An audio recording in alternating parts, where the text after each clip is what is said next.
সকাল সকাল দেখো চলে এসেছি রান্নাঘরে। বাবা বাড়ির সামনে থেকেই মাছটা কিনেছে। প্রায় 1 কিলো ওজনের কাতলা মাছ ছিল। তো মাছটাকে ভালো করে কেটে ধুয়ে লবণ হলুদ মাখিয়ে এখন ভালো করে ভেজে নিচ্ছি।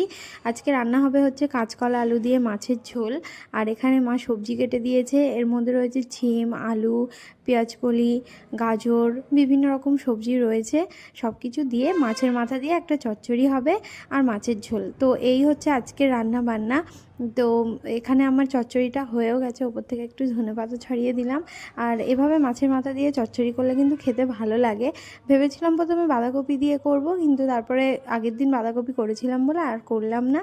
তো এই সবজি তরকারি করেছি মাছের মাথা দিয়ে, আর এদিকে আমি মাছের ঝোলটাও করে নিয়েছি। আবার একটু ছেলেকে নিয়ে যাব, বেরোতে হবে।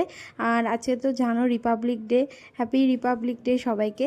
এদিকে মাছের ঝোলটাও ভালো মতো ফুটে গেছে আর আমি ভেজে রাখা মাছগুলোকে দিয়ে দিলাম।